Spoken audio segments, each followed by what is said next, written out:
शिल्लक राहिले? नाही, खरं तर आता आम्ही शिवसेनेवर निवडून आले 4 लोक आहोत आणि आज सीमा ताजने ह्या ऑलरेडी भाजपमधल्या नगरसेवक होत्या. मधल्या काळात निवडणुका लागतील म्हणून ते आल्या होत्या.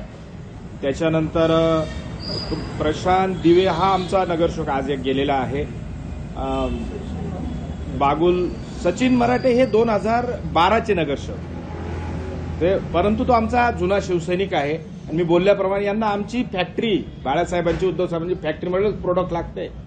17ला सचिनजी पडले होते, परंतु एकनिष्ठ शिवसैनिक होते आणि संभ्रम अवस्था आणि त्यांना कन्फ्यूज करून नेण्यात आलं. आता किती नगरसेवक? आता 4 नगरसेवक पक्षाचे आहेत आणि भाजपमधले प्रथमेश गीते आहेत.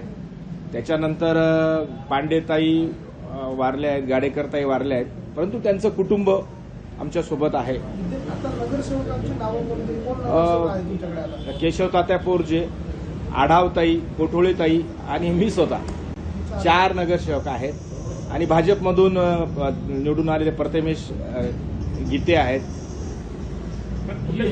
तुम्ही म्हणतायत की दबाव टाकण्यात आला. पोलिसांच्या लेखी हे दोघं म्हणाले तिघं फरार आहेत. ते 2 कालपर्यंत स्विच ऑफ होते. मामा राजवाडे आतापर्यंत स्विच ऑफ आहे आणि फरार असताना ह्या लोकांशी म्हणजे तसे बाईक गुन्हेगार त्यांच्याशी भाजपचे पदाधिकारी भेटतायत, त्यांचा प्रवेश करतात.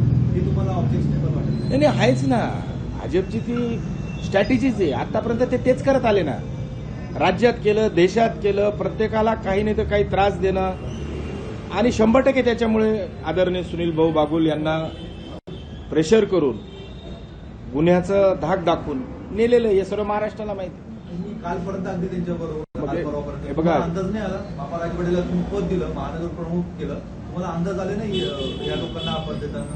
त्यांनी कसं असतं, आता कोणाच्या मनातला आपण ओळखू शकत नाही, परंतु त्यांची ते मोहीमच आहे.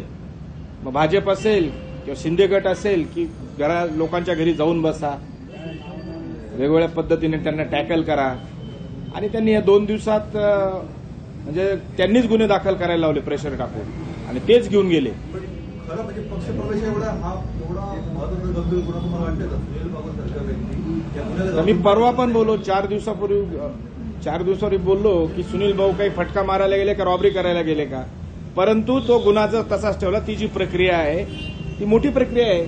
सेक्शन ते जर बघितलं रॉबरीचा आणि शेवटी माणूस आहे.